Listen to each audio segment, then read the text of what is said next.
ayah, aku mau meminang dia dengan bismillah. Ah, pergilah, kau makanlah bismillah itu, kata dia. Bapak-bapak, kalau ada anak kalian mau menikah muda, anak bapak laki-laki, anak bapak perempuan, maka kompromilah kalian. Daripada mereka makan di daun, baguslah mereka makan di pinggan, betul? Daripada mereka kumpul kerbau, kumpul sapi, kumpul kambing, baguslah mereka berkeluarga baik. Daripada mereka melakukan perbuatan maksiat dosa, na'udzubillah. Jaga mereka baik-baik.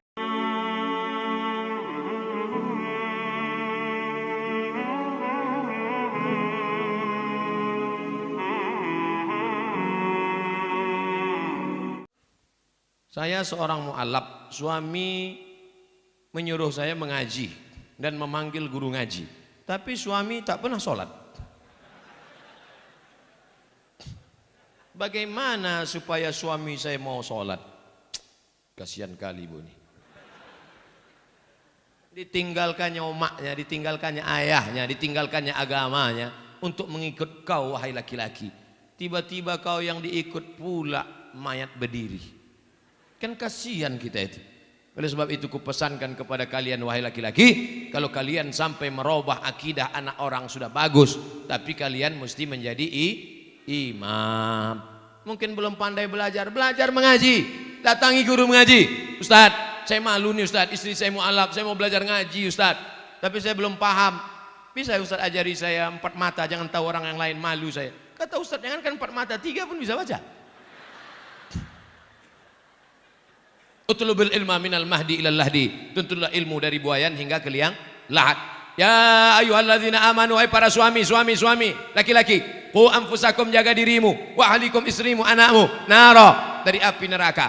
Laki-laki, perempuan, siapa kepala rumah tangga? Laki-laki apa perempuan? Laki-laki. Siap jadi laki-laki?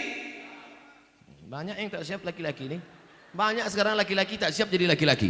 Badan berotot, tegap, kumis melintang, melambai. Kau laki-laki apa perempuan?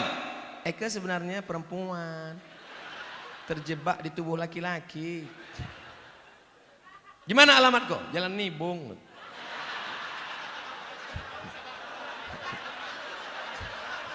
Saudara yang dimuliakan Allah, dulu tahun 90, sekarang tak ada lagi. Masih ada juga lagi. Belum hijrah, belum taubat juga orang itu lagi. Saudara yang dimuliakan Allah Subhanahu wa taala. Oleh sebab itu maka jadilah laki-laki yang menyelamatkan anak istrinya. Ibu punya 5 hak terhadap laki-laki ini. Udah tahu hak ibu terhadap mereka ini? Yang pertama, mereka wajib mengasih makan. Ibu udah makan?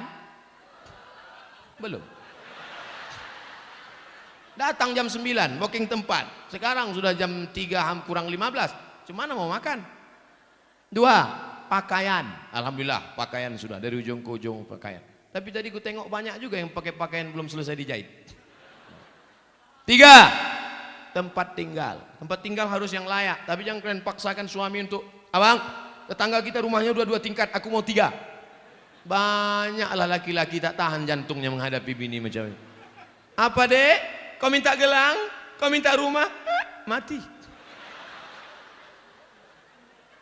4, pendidikan. Aslinya suami-suami laki-laki, kalian yang mendidik istri kalian, panggil istri kalian baca Quran, panggil istri kalian ajarkan sholat, panggil istri kalian nasihati. Tapi karena kalian tak bisa mengajar mereka, maka suruh mereka pengajian ke Masjid Petisah. Betul? Datang Ustadz Munzir Situmorang mengaji dek, datang Ustadz Dery Sulaiman ngaji dek, datang lagi Ustadz Yahya Waloni ngaji dek, datang lagi Ustadz Ustadz Adi Hidayat mengaji. Ini mengaji. Abang tak ngaji? Abang nyuruh aja. 5, perhatian. Makan sudah, pakaian sudah, pendidikan sudah, tempat tinggal sudah, perhatian. Perempuan itu perlu diperhatikan, perempuan itu perlu dipuji-puji, perempuan itu perlu dimuliakan, perempuan itu perlu kata-kata sanjungan yang lemah lembut. Betul? Makanya Nabi selalu memuji-muji. Apa kata Nabi? Ya Humairah, wahai engkau Aisyah yang kulitnya putih kemerah-merahan. Ustadz, boleh saya panggil bini saya wahai engkau yang berkulit putih? Boleh. Tapi dia tak putih, tak apa-apa. Tak apa-apa, menyenangkan hati dia. Mudah-mudahan diminumnya jus bengkoang 2-3 hari ini. Yang terlalu jujur. Ini banyak suami ini terlalu jujur dipanggilnya, ya Hajar Aswad gitu. Ustadz, gimana caranya meyakinkan orang tua kita tentang menikah muda?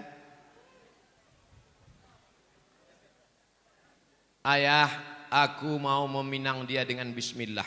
Pergilah, kau makanlah bismillah tuh kata dia. Bapak-bapak, kalau ada anak kalian mau menikah muda, anak bapak laki-laki, anak bapak perempuan, maka kompromilah kalian. Daripada mereka makan di daun, baguslah mereka makan di pinggan, betul? Daripada mereka kumpul kerbau, kumpul sapi, kumpul kambing, baguslah mereka berkeluarga baik. Daripada mereka melakukan perbuatan maksiat dosa, na'udzubillah, jaga mereka baik-baik. Tengok almarhum Ustaz Arifin Ilham, umur 17 tahun dinikahkannya. Anak saya nanti saya tanya, kapan dia mau nikah, aku nikahkan kau.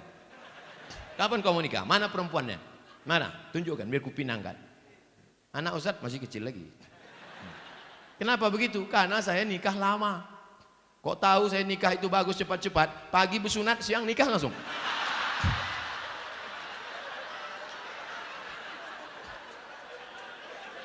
Man istata'a minkumul ba'ah. Siapa di antara kamu yang sudah sanggup menikah, falyatazawwaj, menikahlah. Fa innahu aghaddu lil basar, karena menikah itu menjaga mata, wa ahsanul farji, menjaga kemaluan. Hafal dia Quran, terjaga hafalannya, terjaga matanya. Ini dibiarkanlah dia tak nikah-nikah, la ilaha illallah, menyiksa. Faman lam yastati, tapi kalau orang tua susah, miskin, tak ada anak lajang yang belum sanggup, fa alaihi bisaum, banyak-banyak kalian puasa sunat. Adik-adik mahasiswa, bagus kalian puasa sunat. Memang nafsu ada, tenaga tak ada. Ditunjukkan orang, dek, itu ada cewek cantik, tak nampak aku lagi dah. Gelap aja, gelap. Aku sekarang nih Pak, jangankan cewek, apapun tak nampak aku lagi. Kalau nampak aku perempuan pakai baju merah hijau macam semangka aja aku rasa udah. Kalau bapak kaya, duit bapak banyak, anak gadis bapak ada, mampu bapak mengasih makan, cari anak yang soleh-soleh itu, panggil dia. Mau kau nikah sama anakku, ku tengok kau baik kali, bagus, sering kau sholat ku tengok. Mau kau nikah sama anak saya, ku tanggung. Tapi kalau macam-macam ku tembak mati kau nanti.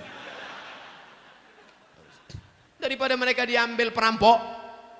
Anak kita sekolah agama, jilbabnya panjang, akhlaknya baik, karena tak kita carikan jodoh yang baik-baik, tak kita tawarkan orang-orang soleh, pacaran dia dengan anak fang. Apa yang terjadi? Waktu di rumah dia cium tangan, seminggu dia nikah dengan suaminya itu, balik dia ke rumah, ayah sehat. Dulu jilbabnya panjang, dulu kukunya bersih. Seminggu dia nikah sama laki fangnya itu, gara-gara tak kita carikan, dia sudah jatuh cinta, mabuk kepayang. Akhirnya apa yang terjadi? Dilawannya kita. Gara-gara apa? Saya tidak menyuruh bapak memaksa anak bapak untuk menikah, kita tak bisa paksa anak kita, tapi kita bisa kasihkan alternatif. Anakku, kau sudah kusekolahkan, kau sudah kukasih makan, kau sudah kukasih kuliah. Ini calon-calon laki, kau mau yang mana? Ini ada gemuk, ganteng, ini ada pula yang kurus macam Ustaz Somad. Nah, ini tinggal kau pilih aja. Macam mana kau pilih? Sesuai. Nah, itu baik. Nabi SAW dipilihkannya. Siapa itu? Itulah Sayyidina Ali menikah dengan Fatimahuz Zahra. Lahirlah anak-anak Sayyidina Al-Hasan, Sayyidina Al-Husain. Mudah-mudahan bapak dan ibu dapat menantu yang baik-baik insyaallah. Masjid pusat pasar, masjid yang ada waktu zuhur dan asar, maghrib, apakah sah sholat Jumatnya Pak Ustadz? Ada sholat Jumat di sini? Ada sholat Jumat? Sholat Jumat jangankan di masjid, di tanah lapang pun sah. Kalau di tanah lapang sah, di ballroom sah, di convention hall sah, apalagi di misalnya, tapi bukan di Medan. Kalau di Medan jangan sholat kalian di tanah lapang, masjid banyak berserak-serak. Kuliah misalnya ke Inggris, kuliah ke Belanda, kuliah ke tempat minoritas, tiba-tiba tak ada di situ tempat, berkumpul di convention hall, di gedung, maka sholat Jumat hukumnya sah. Tapi kalau sudah masjid dilaksanakan sholat Jumat, jangan sampai kosong dari azan dan sholat berjamaah 5 waktu, subuh, zuhur, asar, maghrib, isya. Kalau sampai di situ tidak dilaksanakan sholat berjamaah, istahwadat alaihimus syayatin, maka satu negeri itu diganggu, dikacau setan. Mudah-mudahan kita selamat dari meninggalkan sholat berjamaah. Tentang harta warisan, kami bersaudara 5 orang, masing-masing sudah dapat warisan dari orang tua. Salah satu saudara saya belum berumah tangga dan sekarang beliau sudah meninggal. Sebelum meninggal beliau menyerahkan harta warisannya kepada saya, tapi keluarga yang lain tidak setuju. Bagaimana penyerahan itu Pak Ustadz? Adik-beradik 5 orang. 1, 2, 3, 4, 5. Yang 4 sudah menikah. Yang 1 anak lajang. Kalau dia meninggal, anak lajang meninggal, kemana harta warisannya? Harta warisan anak lajang yang tak punya anak, yang tak punya bini, maka dibagikan kepada saudara kandung. Tinggal 100 juta, kami tinggal berempat, 25, karena sama-sama laki-laki. Kalau ada perempuan saudara kandung, lidzakari mi'zlu hadzil untsayain, anak laki-laki 2 kali bagian anak perempuan. Tiba-tiba ada satu saudara, kata dia, aku sudah dikasihnya, akadnya dulu apa? Kalau akadnya hibah sah, mana hitam di atas putih. Makanya kalau memberi hibah harus ada tanda tangan dengan materai 6.000 dan saksi. Kalau tak ada, maka balik kepada hukum bagi menurut hukum faraid. Kalau ada surat wasiat, kalau aku mati, harta warisanku semuanya aku bagikan kepada si fulan. Hukum wasiat tidak boleh semua harta. Hukum wasiat paling banyak 1/3 harta. Jadi kalau di total hartanya 100 juta, wasiat hanya terjadi 33 juta. Yang 66 tetap dibagi kepada ahli waris. Jelas? Orang tua saya sebelum meninggal ingin berkurban. Telah dibayar uangnya pada panitia. Tapi sebelum Idul Adha beliau meninggal. Apakah itu boleh diteruskan diwakilkan pada anaknya? Maka kalau orang tua ada berpesan, nanti kalau aku meninggal atau dia masih hidup dia berpesan, maka tetap dilanjutkan walaupun sudah meninggal dunia. Orang tua hidup berpesan, sebelum sampai hari raya kurban meninggal, teruskan. Orang tua masih hidup berpesan, kalau aku mati nanti buatkan kurban, teruskan. Dagingnya tidak boleh dimakan ahli waris karena wasiatnya untuk umat Islam. Ahli waris tak dapat, karena dulu kata dia ini wasiatnya untuk orang lain.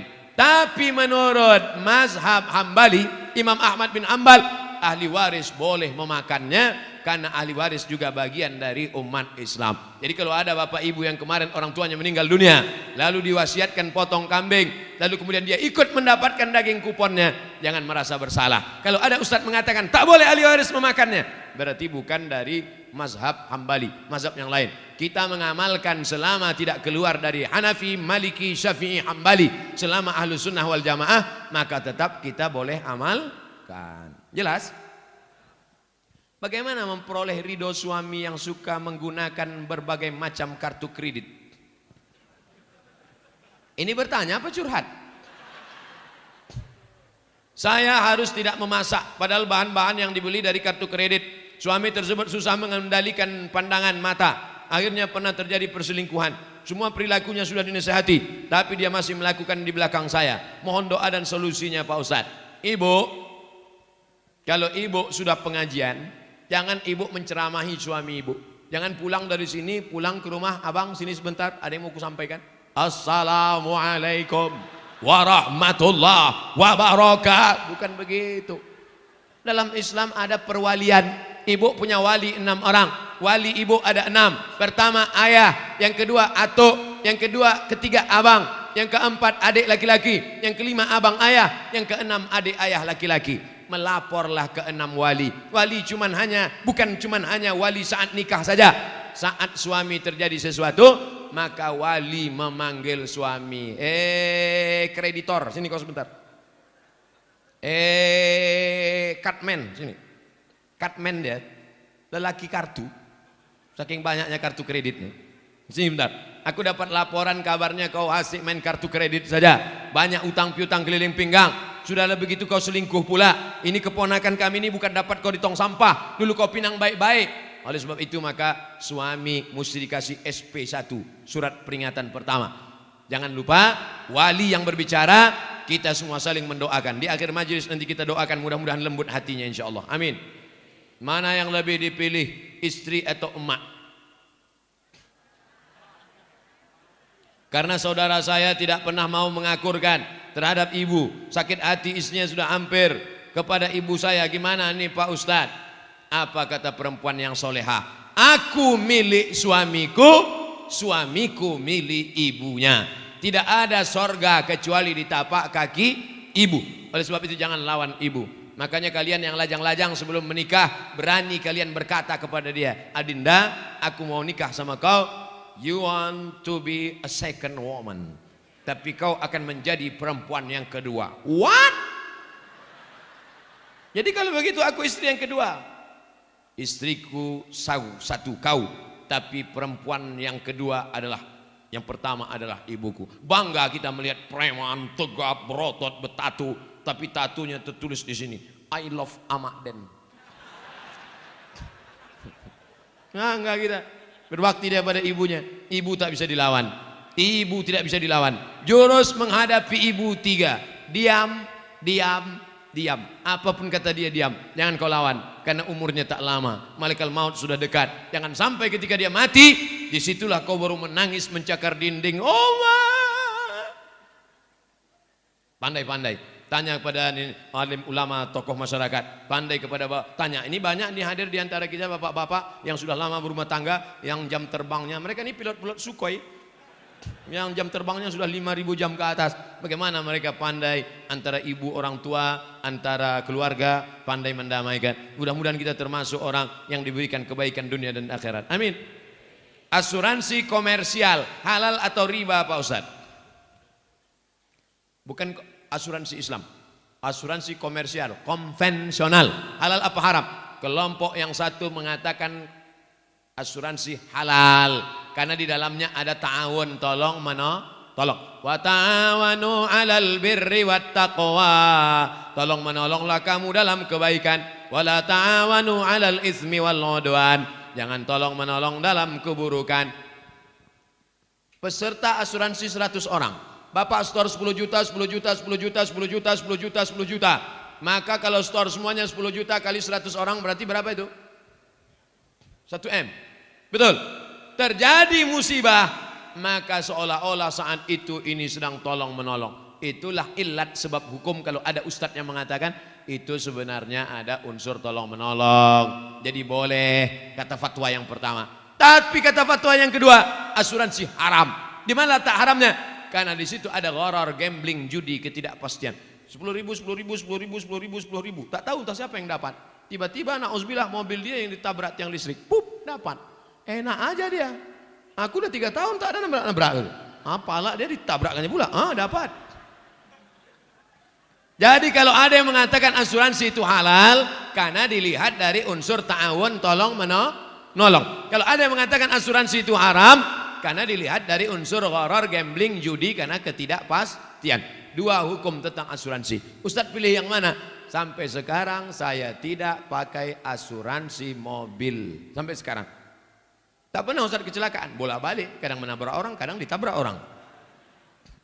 Kalau ada ustadz mengatakan boleh, dipakainya fatwa pertama. Kalau ada ustadz mengatakan tak boleh, pakainya fatwa satu lagi.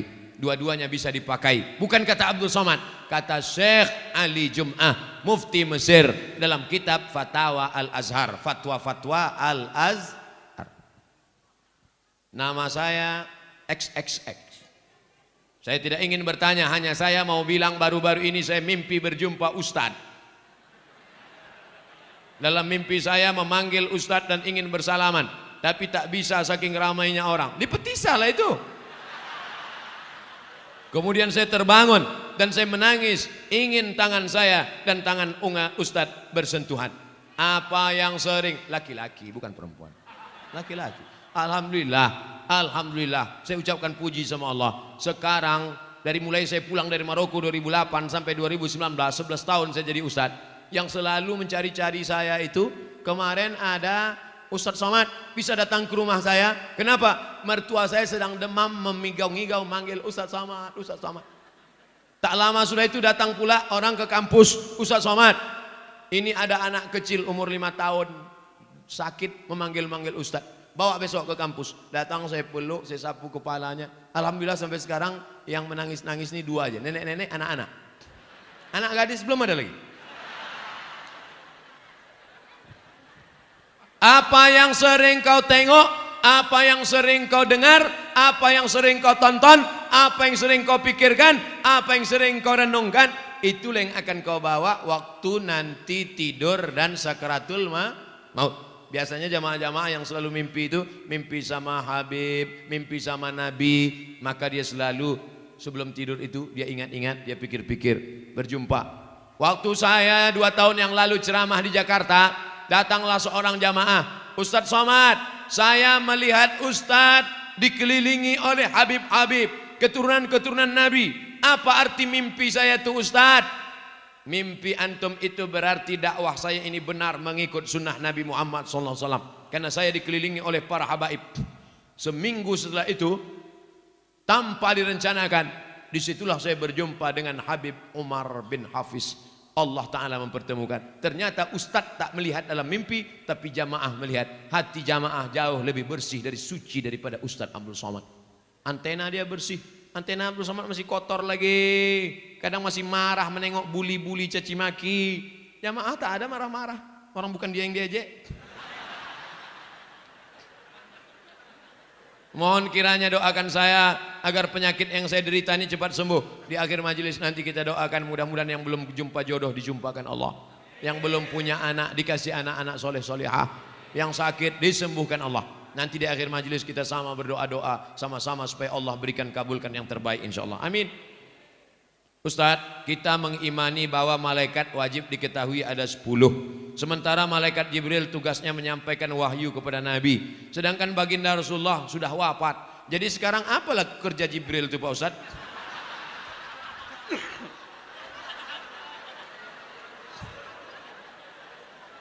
Jibril, Mikail, Israfil, Israel malaikat maut, kiraman katibin, raqib aktid, mungkar nakir, Malik Ridwan.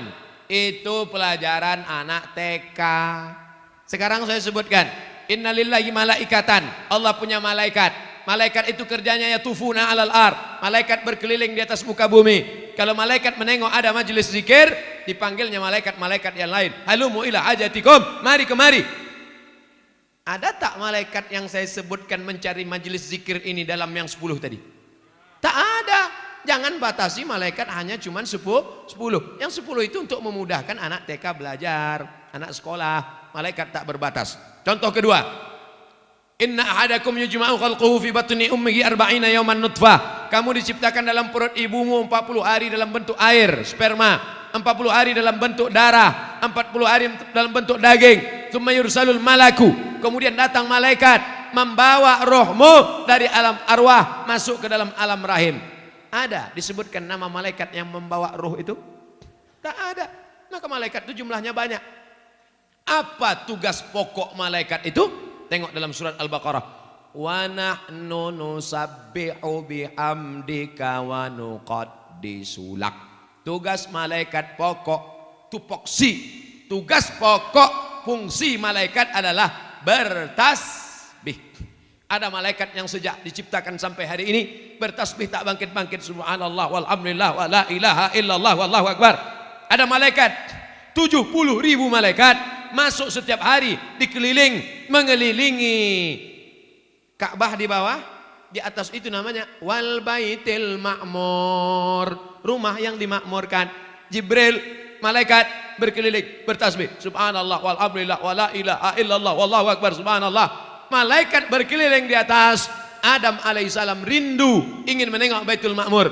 Ketika turun ke bumi, kata Allah, buatlah bentuknya macam Baitul Ma'mur. Kalau dijatuhkan batu kerikil dari atas pos jatuh ke bawah, maka sama di bawah. Malaikat di atas memuji, mengagungkan Allah. Manusia pun di bawah sama. Subhanallah walhamdulillah wa la ilaha illallah wallahu akbar. Makanya kalau mau sama ucapan kita dengan ucapan malaikat, mesti banyak-banyak bertasbih. Jadi apalah tugas Jibril sekarang? Balik ke tugas pokok, mengagungkan, mensucikan, bertasbih, memuliakan Allah. Subhanallah walhamdulillah wa la ilaha illallah wallahu akbar wa la haula wa la quwwata illa billahil aliyyil azim.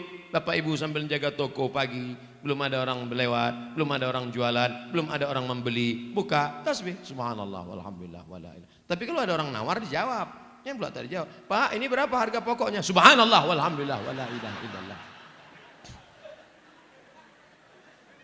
Banyak-banyak bertasbih di toko, menghilangkan santet, sihir dan guna-guna. Boleh jadi ada orang benci, tak suka. Bagaimana supaya toko kita itu supaya tak laku? Orang lewat macam lewat di kuburan.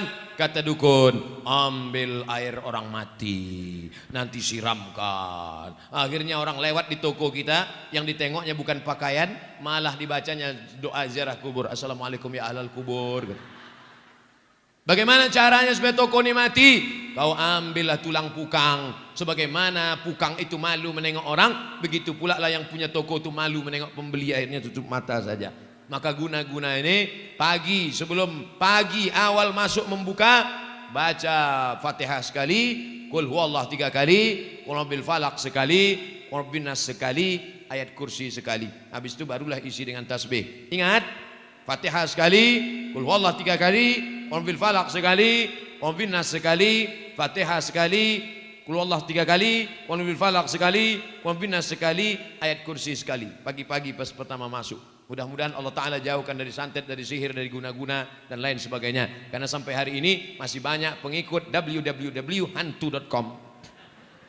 Mari kita sama-sama berdoa kepada Allah. Ala hadhihi niyyah wa kulli niyatin salihah. Al-Fatihah. A'udzu billahi minasy syaithanir rajim. Bismillahirrahmanirrahim. Alhamdulillahi rabbil alamin. Arrahmanir rahim. Maliki yaumiddin. Iyyaka na'budu wa iyyaka nasta'in.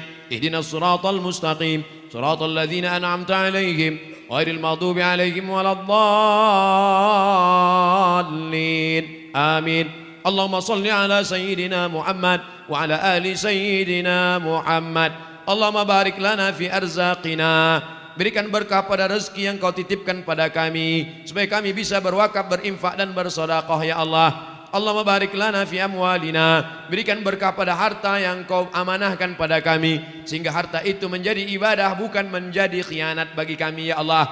Allahumma barik lana fi auladina. Berikan berkah pada anak-anak kami, sehingga anak kami menjadi para penghafal Al-Quran. La tada' lana dzamban illa ghafartah. Keluar kami dari majelis pengajian ini, hapuslah segala dosa-dosa kami. Wala dainan illa qadaitah. Tolong kami lepas dari jeratan hutang piutang. Wala maridan illa syafaitah. Ada di antara kami yang sakit, sehatkan untuk selamanya ya Allah. Wala mayitan illa rahimtah. Yang meninggal dunia, curahkan rahmat, ampunan, kasih sayangmu ya Allah. Rabbana ighfir lana dzunubana. Ampunkan dosa kami, wali abaina, ayah kami, wali ummahatina, emak kami, wali azwajina, pasangan hidup kami, wali man hadarana, semua yang hadir ini lepaskan dari silap salah dosanya ya Allah. Waliman ghaba anna, saudara kami yang tak dapat datang karena uzur syar'i, berikan pula segala kebaikan-kebaikan ya Allah. Allahumma ja'al quburahum radhatan min riyadil jinan. Jadikan kuburnya salah satu dari taman-taman surgamu. La taj'al quburahum hufratan min hufarin niran. Jangan jadikan kuburnya salah satu dari lubang neraka-Mu ya Allah. Rabbana atina fid dunya hasanah wa fil akhirati hasanah wa qina adzabannar. Wa sallallahu ala sayyidina wa maulana Muhammad wa ala alihi wa sahbihi wa sallam walhamdulillahi rabbil alamin.